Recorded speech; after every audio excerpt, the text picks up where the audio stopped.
Welcome to Everything About Nothing with your host, Tobena Okeke. Thank you guys for joining us today for listening to this episode of this podcast. This podcast is a platform where we bring on different guests from different backgrounds who are excellent in their field, whether it be tech, medicine, food, athletics, nonprofit work, etc., and so much more. Join me every week as we dive deep into the minds of these talented people. Trust me, you will not be disappointed. Hey, welcome back. It's Everything About Nothing with your host, Tobena. This is another episode of Black Faces in Dope Places series, and we have one of the, I think, somebody amazing, honestly, to speak about, especially in the gaming industry. Everything has grown these days, and it's an amazing thing to have somebody who's on the front lines, on the ground, talking about it, living it out. And I think it's going to be awesome to have her talk more about herself. Her name is Tamika Moultrie, but as great as I'm doing a job introducing her, I'd rather let her do the same thing. Thanks so much for having me on and sharing me with your audience.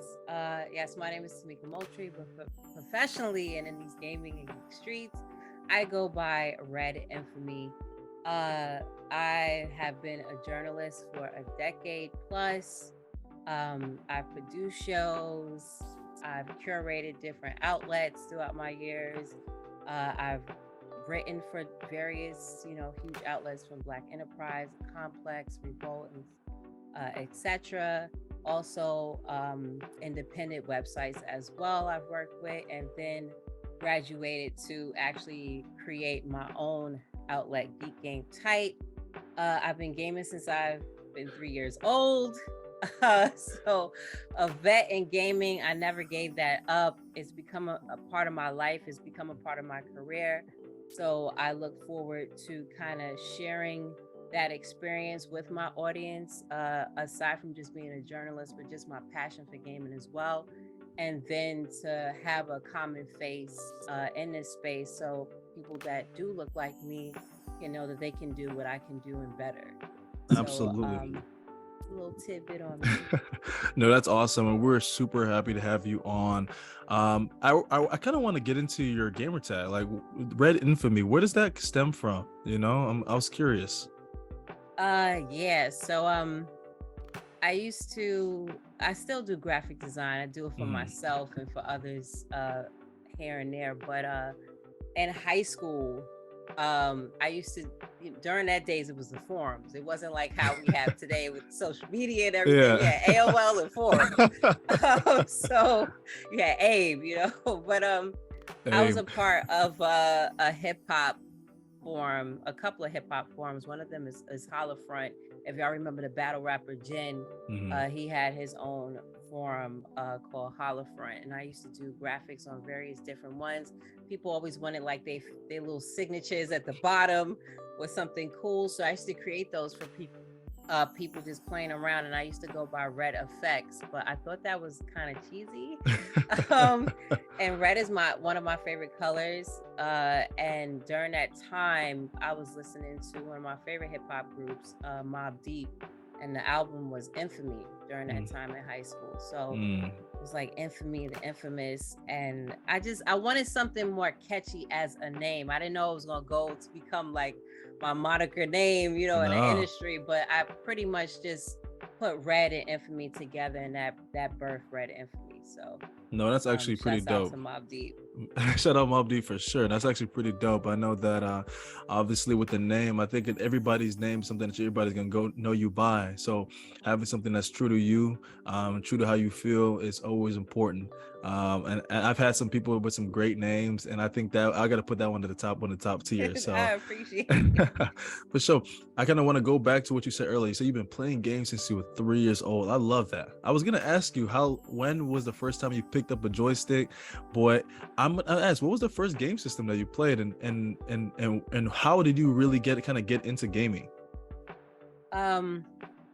My parents got me into gaming, just watching my father play video games, my mom being there watching him play. The very first system that I got my hands on was the Sega Master System. My mom actually got that for my father for the holidays, and I would see him play, having fun.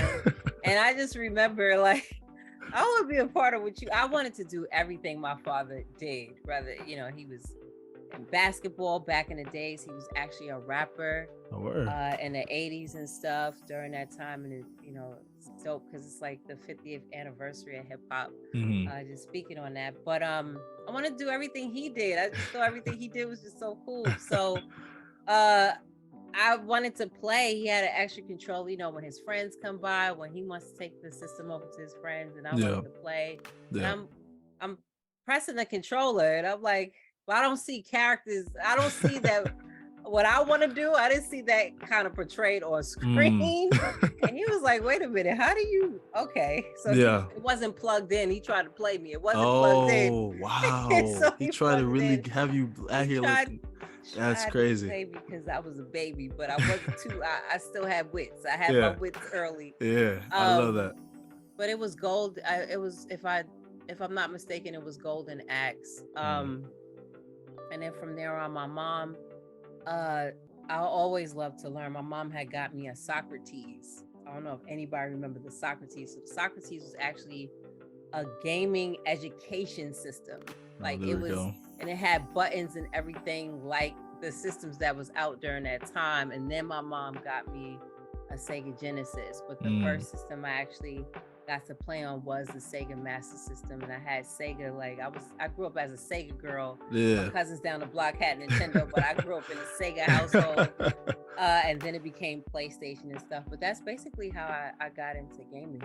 No, I love that, honestly. And obviously when you look up to somebody as awesome as your dad sounds and want to be like him, I think that's just a dope upbringing story. Because obviously people's difference getting into gaming is always different for everybody, and for you to kind of get into that, especially with the Sega, that's an OG.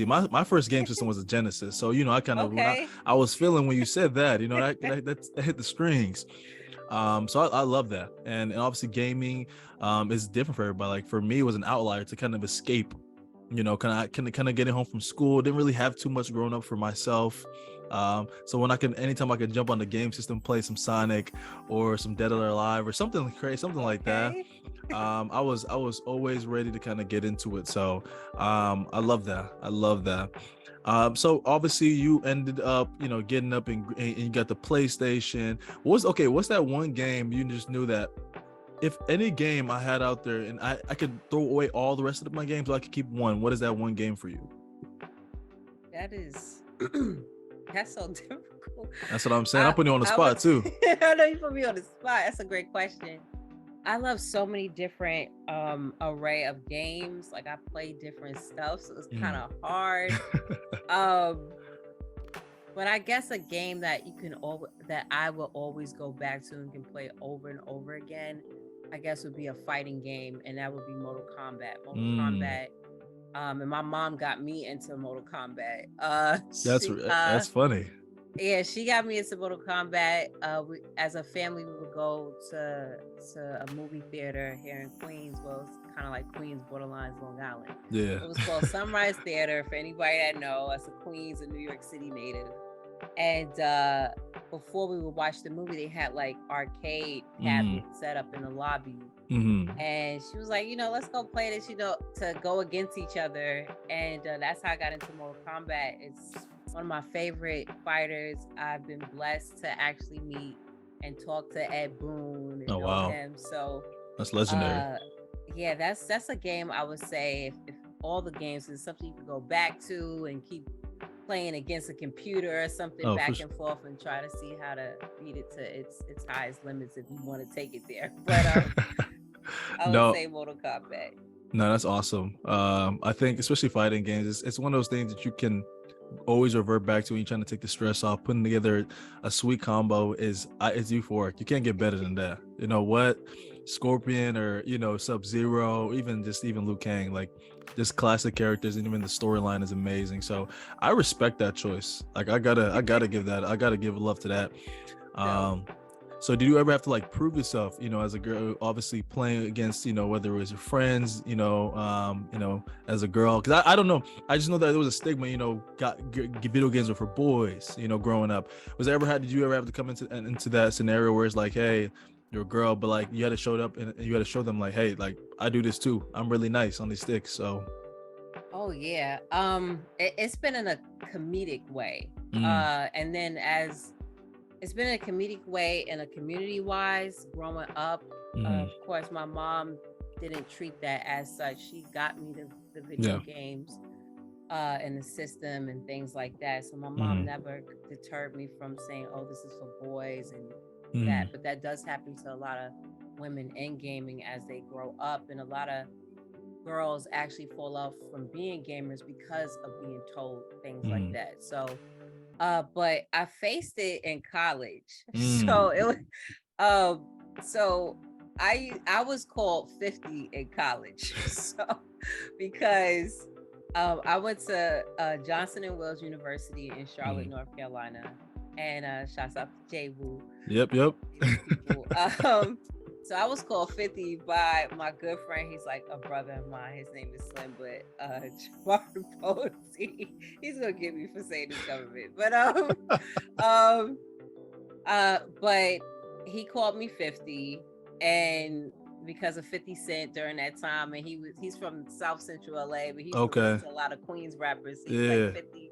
So everybody around campus, everybody would call me 50, but there's people who heard of the name 50 around campus, but they didn't know if I was a guy or girl. So it was like, I got my friend 50, you know, they'll tear you up in Madden or whatever. And yo, I love that. So this was at the apartment off campus, and my friend was like, I got some friends coming over, you know, he's saying that he could beat you. And when he stepped in, he was like, all right. The guy came in and was like, all right, so where's this dude 50? I'm just sitting there. I'm just sitting there like just chilling. Still face. He thinks I'm somebody's girlfriend that's sitting over like, there, whatever. Where your guy at? Where he gonna get these sticks? He was like, where the guy? He ran or something. He was like, that's 50. Yo, that's legendary. He said, who? Because I know him, and him. Her. He's like, her. That's 50. So I just got the control. I picked the controller. I was like, so we gonna do this? Like, so. There we go. Already sticks. Yo, we played. The way he was sweating. He was sweating bullets, because I play everything. I play sports games. I was into Madden heavy during that time. That was like 06, 07, 08. Yeah, those are the best years of Madden too. Yes, and I love NCAA over Madden. It just gave so much, and I got to build. I know you're a football player, but yeah. So he was sweating bullets, and then he didn't understand that I was calling plays and audibles and all kind of stuff. So that was a good game. He actually did win. He won by a field goal. Oh man! So like, but he gotta show love to you for just staying in it the whole time. Like he was like, he said I had to give it to you because he was like, I was sweating bullets. I was like, I was looking. I see you. You was sweating bullets. I had to bring up the best plays. Yeah, but he was like, yo, but you know, he gave me respect and everything. But it was really funny. I didn't really take offense, or even going further, playing online and stuff like that. I remember my first time playing a game, like actually online. It was called Everything Under the Sun by a so-called teammate on the team. I was like, I'm on your team. Why are you dissing me? Like, it was Call of Duty too, but yeah. I always say for women that go through that, you really have to have your armor on, and it's not like, oh, you're a girl or a woman playing in a guy's playground. Yes, it's predominantly thought after as a male pastime. There's so many women in gaming community and gaming industry as a whole. Actually, 48% of us are gamers, period. I love that. But it's just that it's advertised, and things are changing gradually. Of course, the gaming industry as a whole is very infant to a lot of other industries in the entertainment business that's been around longer, yet it's the highest now. So things are changing, and I myself and other individuals is trying to change that for sure. But yeah, I'm going through all kind of stuff online, but I just would troll people back. And you know, being from New York and growing up with most New York cousins, Yeah. I was trained and Oh, was yeah. ready for this. Like, what you trying to say? Like, I'm ready for the smoke.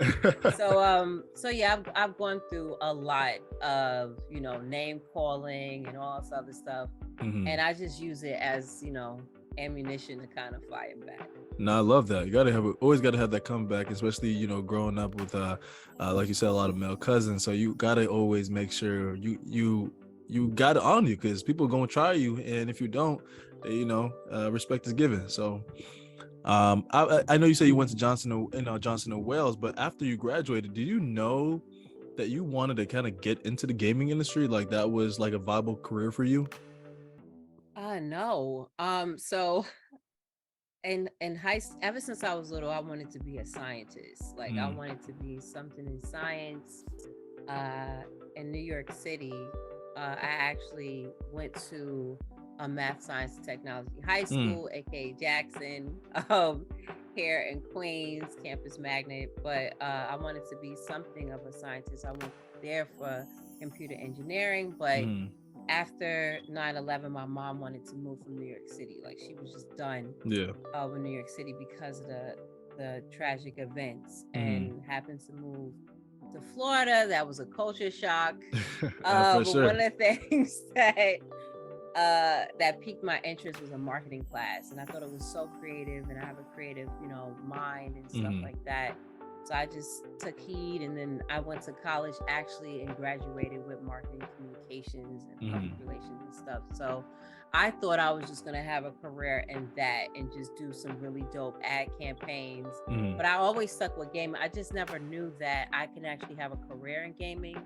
There was nothing during that time that showcased like, hey, you could do this in gaming. Hey, you could do this in computers, and that kind of merged the two. So after college, and still kind of during that time when I graduated, it was a recession, so it was kind of hard to find work, and I just stuck to gaming, and that's when I started listening to gaming podcasts and social media when Twitter came out, and I would just speak on that a lot about gaming.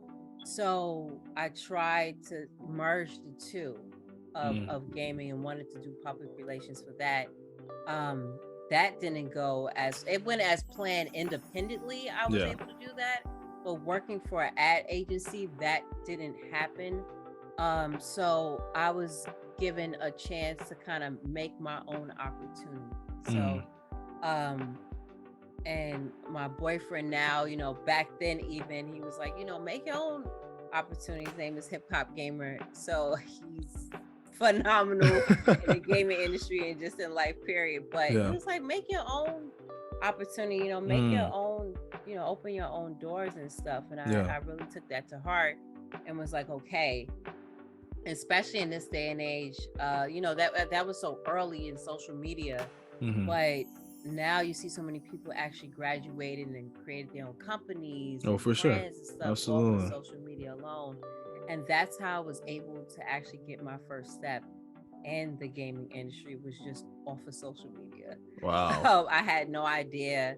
I always looked at like, I always look at my father's like gaming magazines, like BGM and stuff, and Game Pro, and was like, G4. I see E3 and stuff, and was like, and seeing G4, and I was like, okay, I one day want to go to those events. I never knew I would be a part of those events in such a high magnitude. Oh, wow. But it was all off of actually just expressing my passion on social media, and I actually got discovered that way. Wow. Which is through tweets, just tweeting about video games. No, I think that's so powerful what you just said, because I think for a lot of us, when, you know, we're kind of in a rock and a hard place that we don't know what to do. Most people just kind of like stay stagnant, and with you could have easily just given up, you know, when no doors were open, especially when, you know, coming out of college, didn't want to do marketing, didn't want to get into gaming, and it was already hard enough trying to get into it, you know. And for you to kind of just say, since there's no path, I'm gonna create my own path. And shout out to your boyfriend now for, you know, encouraging you to do that and taking that leap of faith and just ripping the band-aid off. I think that's so powerful, because the little steps can accumulate into something bigger, but all you gotta do is start. And most people don't know where to start, but start somewhere. So I think that's powerful. That's powerful. That's mad. That's powerful. Because if people, I know somebody listening is gonna be listening to this, is gonna be like, man, I got something on my heart that I want to do. I got a passion that I want to do, and I don't know if I have the resources. That's cool. You don't need to have the resources. You just need to be resourceful.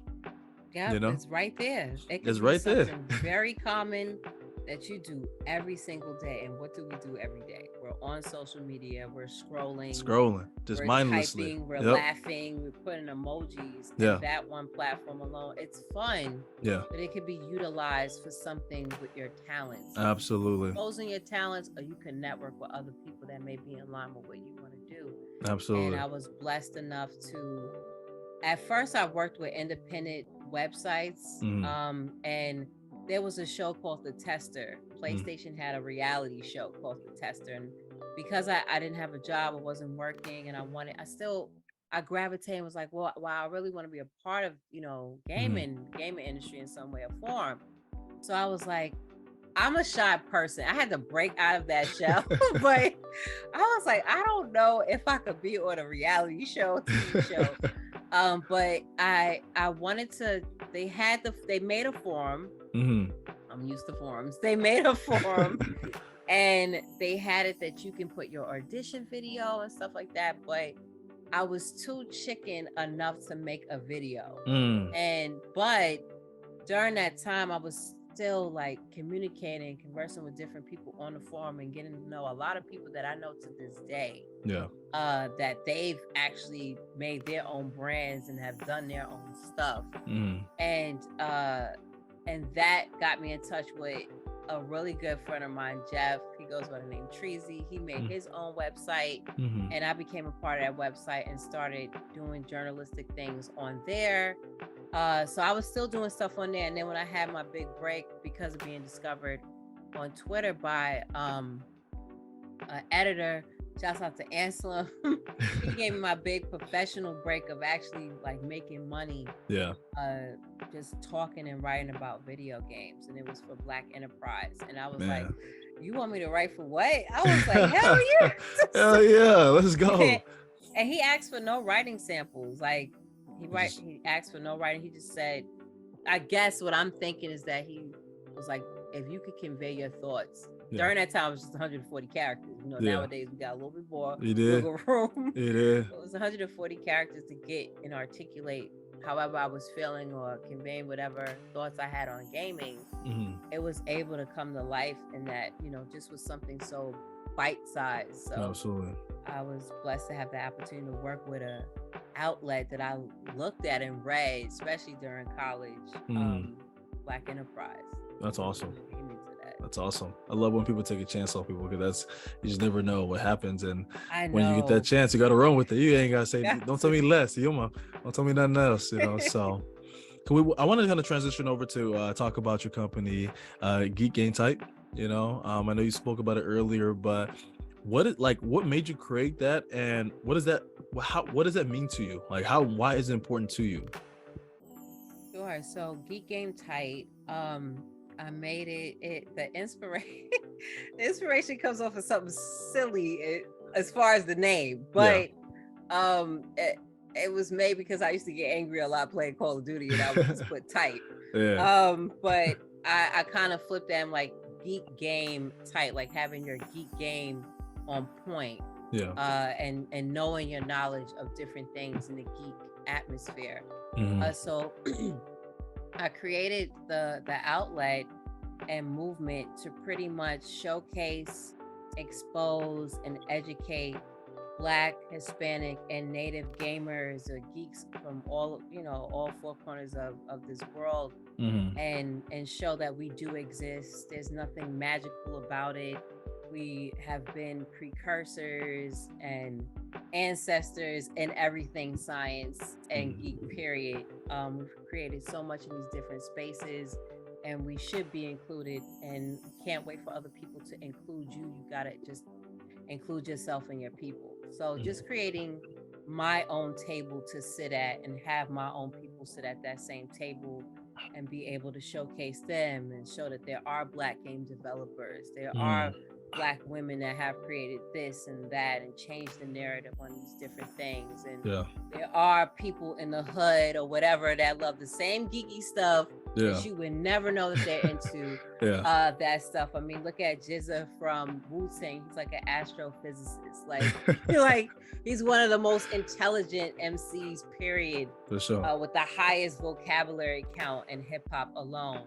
And he's from the hood, you know what I'm saying? He's from Brooklyn, like, for sure. Yeah. So like, just we exist in so many different facets. We are the key to everything, and I just wanted that to be shown and displayed and show the little, anything newsworthy towards that. A lot of stuff we don't get publicized on that happens even within our own space. Yet other people love to capitalize and be culture vultures off of it. Facts.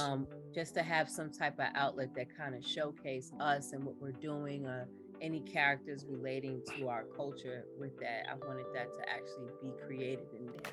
That's awesome. I think that's so awesome, just because, like you said, you're giving a space to, like, say you created a table. You weren't going to wait for somebody to invite y'all. You weren't going to for somebody to, send an invitation to open a seat. Like, you created a table for people that look like me and you to sit down, POC. And I think that's so important, because sometimes when we seek the validation of these big companies and we're striving so hard to get that and we don't get it, we almost undermine our talents. And like you said, just from Wu-Tang, like, people understand, like, you from the hood, just because you're from the hood don't mean you don't enjoy a lot of geeky stuff. Like, I know people, like, whether it's tech, anime, like gaming, like, people love that stuff. We just gotta, we just have this preconceived notion that you from a certain area that you have that certain mindset. But no, there's just so much beauty to it all, and obviously you are a bright shining star to see that and invite other people that look like that to that table to even experience it. So I think that's so awesome. Appreciate it. Thank you. No, absolutely. And if this thing ends, like, I'm gonna have to send you another Zoom invite, okay. Because they ain't gonna get no upgrade from me. But I'm just wanting to let that out. So if it cuts off, I'll just have to send you another Zoom invite, and we'll just pick up from where we left off. Okay. But yeah. So I wanted to kind of go into. I noticed you had I noticed your diversity and inclusion is something that's very important. So you're an advocate for it. Like, what does that mean to have diversity and inclusion in gaming? Whether it's from the characters that we play, avatars that we play in, or just from the people that are developing. And like, what does that look like for you? And how do you think it could grow from what it is right now? Sure. I used to get, excuse me. I used to be one of those people that used to complain. And there's nothing wrong with complaining, but I used to be so kind of angry and upset that I seen these white companies or these Asian companies. I'm like, we're the highest consumers of your product, yet we're not nowhere near the face of it or included as being important or as a protagonist. And I'm like, why? And all this other stuff. And I had to really, like, and someone commented, and I appreciate that person for commenting. I didn't get upset. I didn't get offended. But he was like, what do you expect? And I was like, you know what? That is true. So what do I expect? This is a white company. They're going to make their white characters. This is an Asian company. They're going to make their Asian characters. And they might do something, or we always see Asian companies still make a lot of white characters. They don't venture off even to other ethnicities, at least. Absolutely. So I was like, you know what? Let me find who actually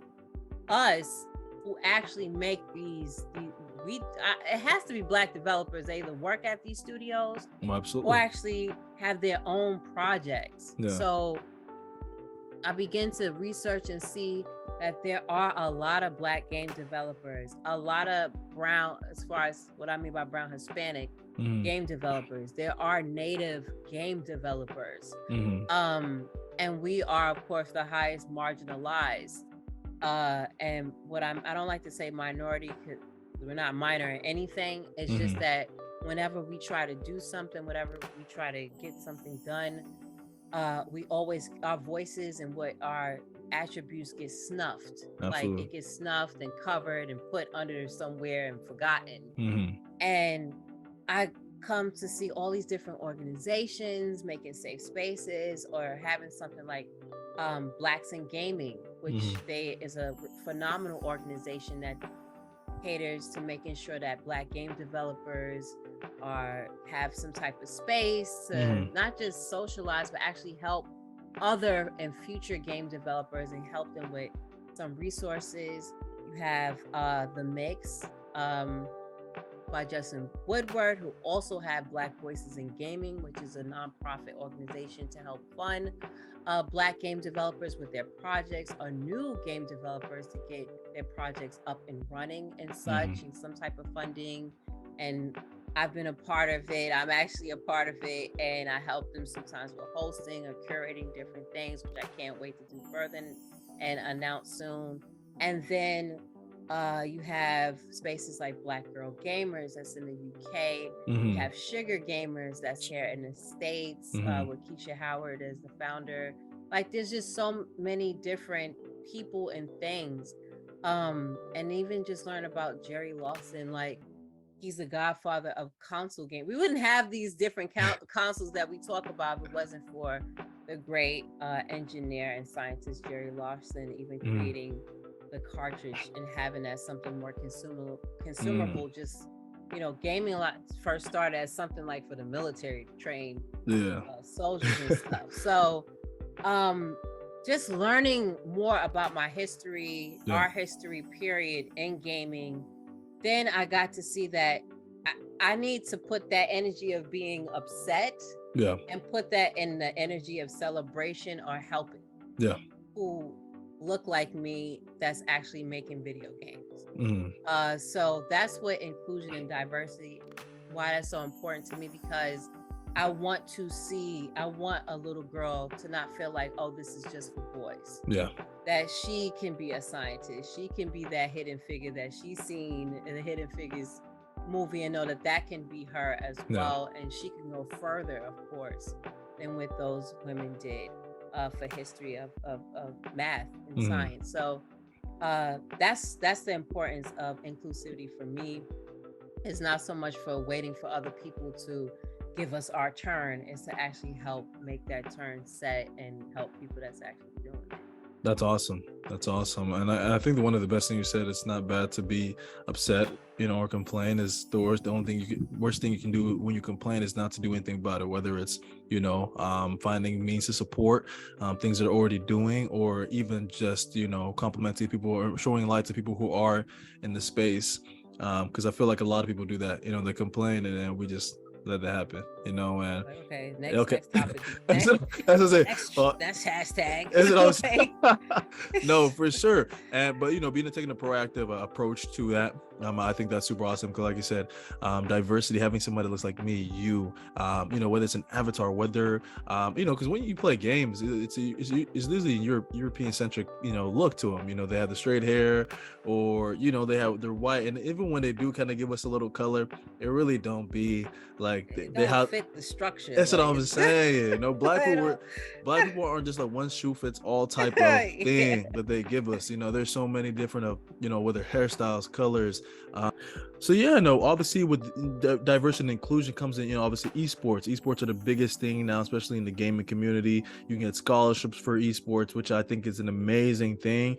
Can we talk about that? Obviously with women in esports, are we starting to see more of that? Is that what you're noticing, or is that something that we can still elaborate on growing? Both. We do have a good number of women in esports.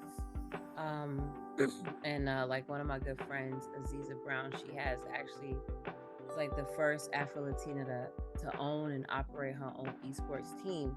Oh, wow. So we have a lot of different pillars of women that are behind the scenes, and even as players and esports. Of course, it needs to grow. It does need to grow. I myself have reported on esports. One of my favorites is the FGC, the fighting game community. I love fighting games, of course, you know. So that was my entry into covering esports. And from the things that I would see on the back end and knowing some of the players, I'm like, excuse me, there's a lot of issues going on within esports. Of course, it's a male dominating sector, and with that, there can be some insensitive things too. OG, a veteran, her name is Burn Your Bra. She was like a really great Street Fighter player. She mentioned a couple of things, and I actually had a panel with PAX, and this was brought up on some of the things that she faced being a Black woman in esports, especially in the fighting game community, how they would idolize and support the Asian player, the Asian female player, versus her, and were geared towards her aesthetic. And these are Black and Hispanic men doing this over the Black woman that is doing her thing. You know, not that she's trying to sell an image or anything. She's just trying to play and compete and be in the top, top 8. So there's a lot of disparaging things, and there's a lot of positive things going. I actually created a show called Uncovering Black and Brown Women in Esports, because it was something not spoke upon a lot. And a lot of times when you are someone from the outside looking in and you see esports, you don't really see us, unless it's in the fighting game community, of course. But there are a lot of players in other sectors like Call of Duty, League of Legends, Dota. Like we do exist in those different areas too, Overwatch. But as far as women in general, or even Black and Hispanic women, we don't get the light shine on us. Yet we are making strides, and we are in the actual industry. But it's not spoken upon it a lot. And one of the episodes that, I started the episode, which was actually inspired by Janelle, aka Cuddlecore. She's a fantastic and a top player in Tekken. She's a Black woman, and she actually made a tweet like, yo, what's up? Like, we never get interviewed by these big outlets, so we never get interviewed, period, and we're not spoken upon. And she was speaking on it. I was like, yo, you know what? Let's create a thread of us all meeting each other. And this was through Twitter. And I was like, you know what? Let me make a show on this and try and get these women so they can share their voice, their experience, or just highlight them in general. So taking something that can be, of course, something negative because it's not happening, and actually giving these women their flowers and exposing them to the world that, they do exist. I myself exist. It's not the same old 3 women you keep seeing over and over, or 4 women you keep. That happens too. You get these companies that want to be inclusive and have the DEI programs and all this other stuff, but they keep picking the same Black people over and over and over again, and it becomes like this trope. Performative, per se. This trope. Absolutely. I won't say the other word, but it becomes this kind of trope. We know what you mean. Yep. So it gets ridiculous, and then that's where people even who keep getting picked should have the responsibility to be like, yo, this is such and such, this is such and such, which I have seen from the colleagues too. So I feel like with esports, the inclusivity of women, of course, needs to start first with young women, girls. Celebrating them, highlighting them, but also just showing that they can be included. Shouts out to Brown Girl Gamer Code. They actually have Brandy is the founder. She has her organization, and she actually partnered with Apex, the game Apex, and had developers and players come in and teach women Apex. These are already gamers, but they was like, you know what, I want to learn Apex, or I want to get better at Apex. Just stuff like that kind of helps foster and make women more comfortable, instead of being like, boom, I'm dropping you to the battlefield to go against these top players. But yes, sometimes there is a role to take. Let's say in fighting games, you'll go to certain meetups and play casuals, or you'll go to, let's say, Evo, and you'll play casual against people, and they have things set up to kind of own your skills and kind of test the waters to see. But let's say if you're not so comfortable because you hear all the negative stuff and don't see that there are guys that are in the community that do try to help. that want to help train or things like that, or just want to help, just support and be like, yes, sis, there are guys out there, let's not Absolutely. make it as if like there are none. There Yeah. are guys that's Absolutely. out there that want to support and help. So I think things like that, like setting up classes and setting up different types of boot camps or something with different games, starting with young women, Yeah. can help kind of engage and show. Because when we see something, I remember I was at a Def Jam event, and it was a Def Jam. It was like they were celebrating gaming and other stuff, and they were playing 2K, and it was the guys. And then when I got up on stage to play 2K, I seen other women was like, yo, I want to play too. Let me try this out. Even girls who didn't even play 2K, because they got to see somebody be like, okay, she up there doing it. No, and that helps. Just something small like that helps. Absolute representation is huge. Because like I say, if it makes us feel so much comfortable when you see somebody like, oh dang, okay, she can do that too, or there's obviously no backlash to it, because like you said, I think most people are looking for the outside expectation, or but not when you don't have that. Somebody who kind of trailblazes is important. Is very much. Absolutely. even if you're not good, you become good. Like Madden, I didn't know nothing about football. Like I knew it happened. They throwing this down, this part, you have the quarterback, but I got to learn Madden more not Madden. I got to learn football. I had to learn football through Madden. No. That's how I learned the game of football, was through Madden and asking questions and stuff like that. And it was through my male friends, and they would help me learn it.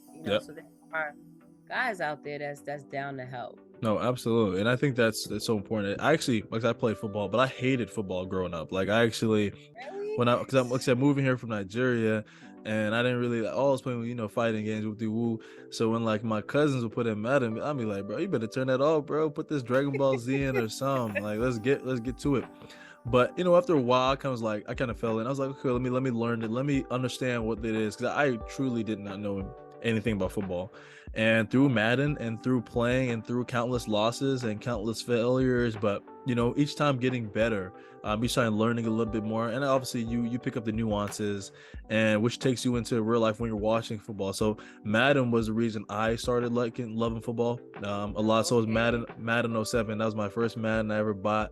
That thing was scratched. That's what I'm saying. You dig? My thing on the PS2 was scratched up. I had to put the little Vaseline on top, put a little Vaseline on coat on top to make sure it, played up. So shout out to that, back in the days, little life hacks, so, so no, actually, like you said, so I love that.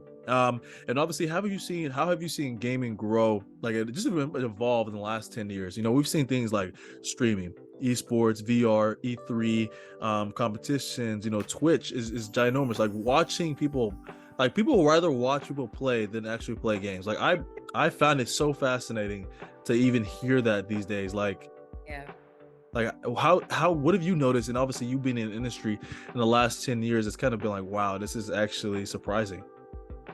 Oh yeah. Just like you said, just streaming alone.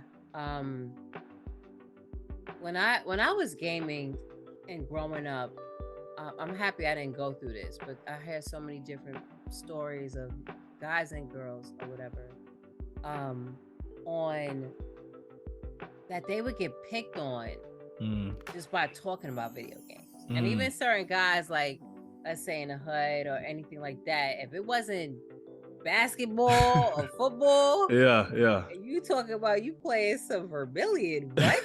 Like, so Zelda, what? That's for, you would get teased on stuff like that. Thank God I never was in my neighborhood, that it was never like that. I found other people, same like seeing my father and his friends. They weren't geeky, nerdy looking guys. Nothing wrong with that. But I'm just saying it wasn't. They didn't have that stereotype. No, absolutely, absolutely. They was just some guys from the neighborhood, anything like that. But you would never know they be having these geeky, like, nerdy discussions. For sure. So seeing how being a nerd and geek has turned into this fashion trendy thing. For sure.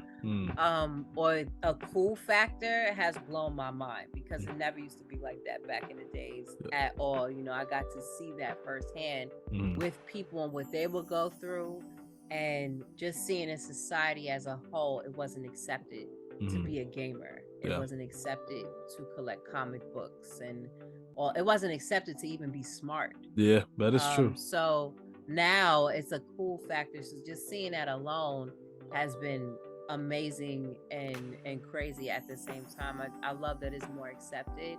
And so because of that, so many people have either fight against the stereotype and say, hey, I exist in this realm too, that so-called you would think not be in the realm. I remember my banker, you know, they asked you, like, what's your profession? I'm like, a journalist. And he automatically said, in beauty? And I was like, no, in video games. Wow. Like, that's crazy.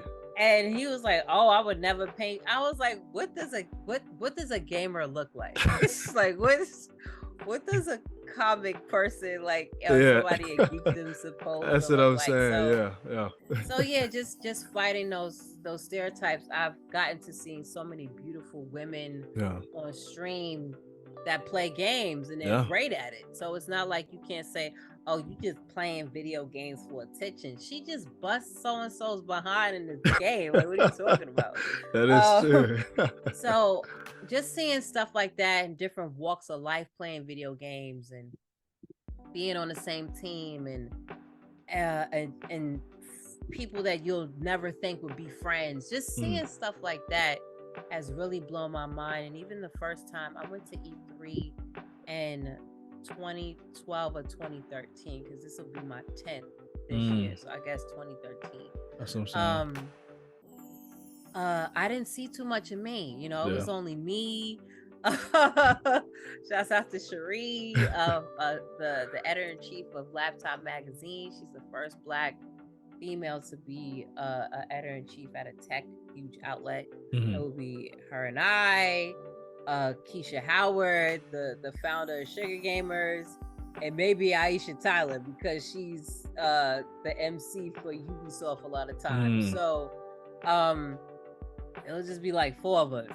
And like now I haven't met Aisha Tyler. I would love to meet her. But I know, you know, these other incredible women, and then the years were going by, and I got to see more and more women that look like me. And then I got to see more and more women that were PR as well, with the games, as far as being liaisons that I would work with, or seeing some game developer. I was like, okay, I see it growing. And then like the last E3 I went to, it was so many Black women there. It was like, that's I awesome. was like, wow, I thought I was like at AfroPunk or something. Like, it's like it was just amazing to see. And of course, I got to see more Black men there too, doing their thing, having outlets and interviewing. And I found it so, I literally, you know how you hear stories from your parents and your grandparents and great-grandparents, and they tell those stories? I got to see that in a span of 10 years. Wow. And actually got to be a part of that. And I feel so blessed to have seen it grown so much, and to be as accepting, and for women to not feel a stigma because they come from a neighborhood or whatever background they come from, and say that they are a gamer. Because there was women, it was a story, somebody I seen wrote in a, I think on a Facebook group. It was like, she was so scared to pull out her Switch at the beauty salon, because she didn't want anybody to talk about, like, why you play it?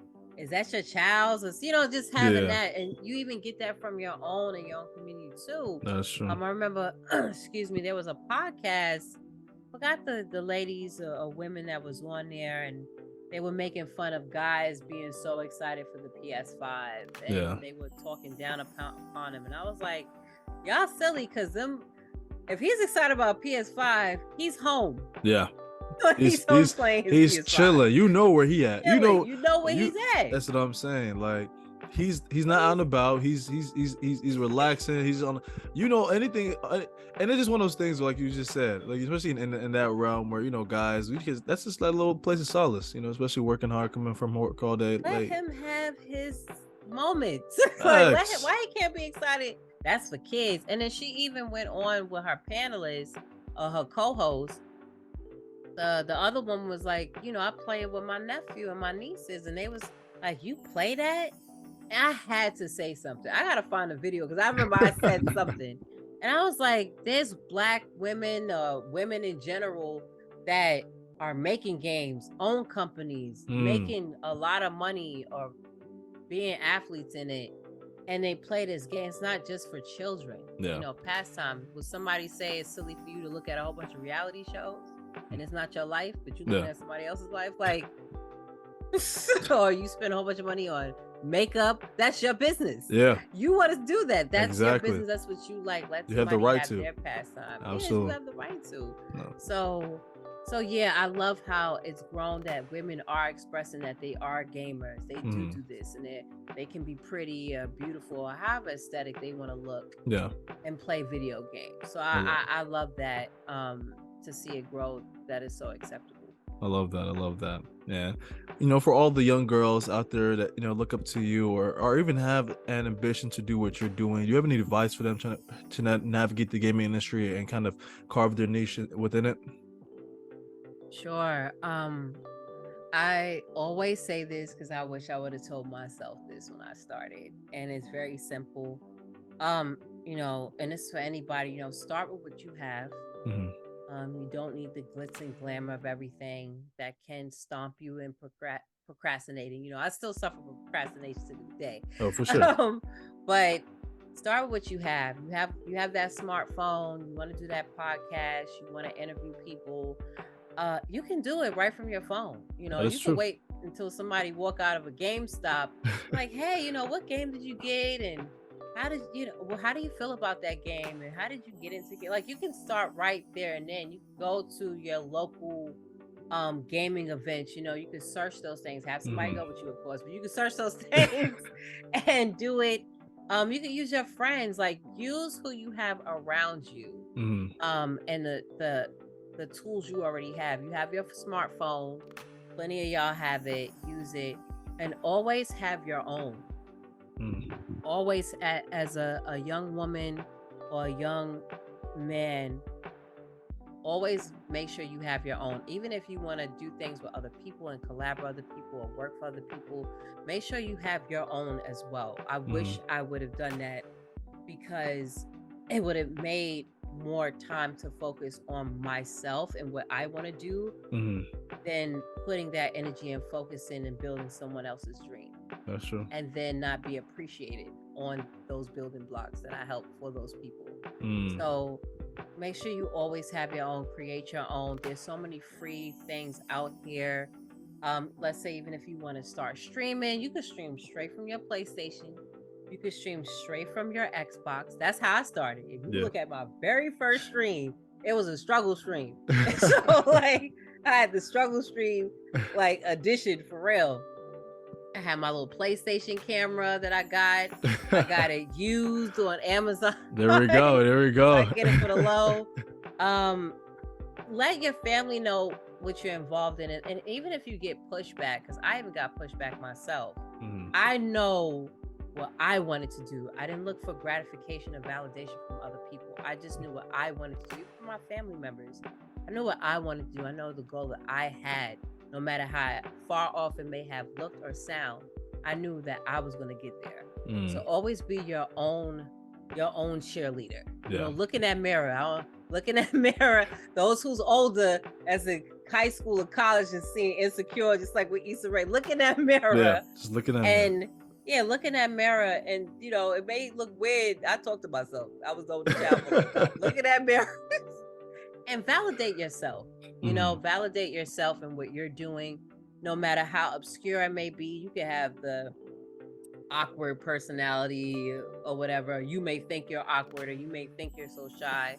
Use that to your advantage. There's so much into that other people can relate to, And if you want to be that person that's in front of the camera, practice, record yourself.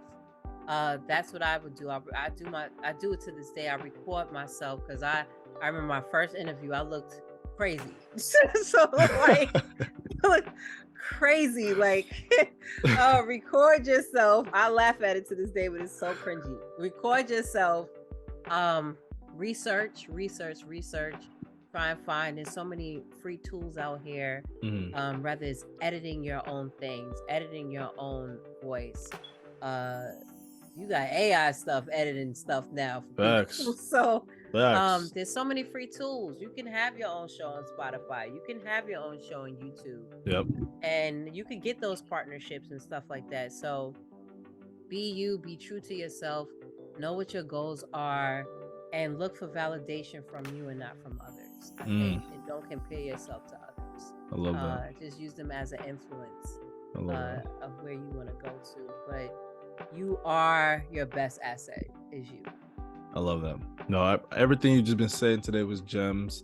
And I know somebody is listening to this that's wanting to pursue something that they don't see anybody else doing, or they don't believe is possible within their own realm because they ain't have somebody that did it before them, or somebody can help them. Is going to see this with inspiration and motivation to be like, I'm going to start today. I'm not going to start tomorrow. Just need to start today. You know, even if you got to start with something janky, start something small. You gotta be good at something. Go to those small events in your town. Yep. Whatever the case may be, whatever you're interested in, look for that stuff in your town. There's a lot of free stuff too, free events during the summertime. No, facts. Do it. There we go. Just start. Just like, just start. No, and we appreciate you so much just for jumping on this episode. Having you has been obviously an inspiration and just been amazing. Is there any platforms you'd like people to shout? You should love to shout out that you have that you would love people to follow.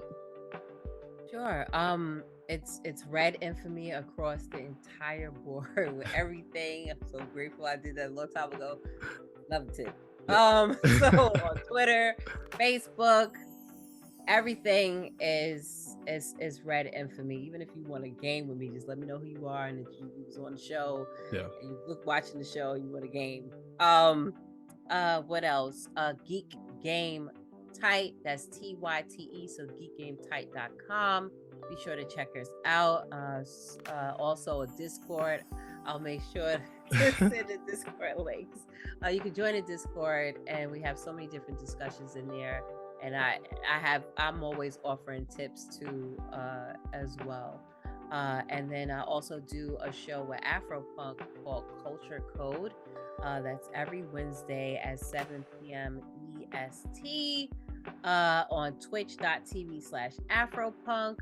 What else I got going on? Soon, I don't know when this is going to go up, but VirtueCon, I will be at VirtueCon this year. I will be on a panel called The Grind at VirtueCon. VirtueCon is a phenomenal con that's online, that's dedicated to showcasing Black Geek, the diaspora of Black geekdom. So make sure you check that out. And I will be upping my hidden code and uncovering Black and brown women in Esports show, which is on my youtube.com/REDinFamy. I love it. Please. And for anybody to miss it, we're gonna have all that at the bottom as well in the episode notes. And we just go check her out. She's awesome. She's dope, and the best is yet to come. So you already know how we come in over here. This is Everything About Nothing with your host Tobena, and we had the awesome Tamika Moultrie on with us today, and we're signing out.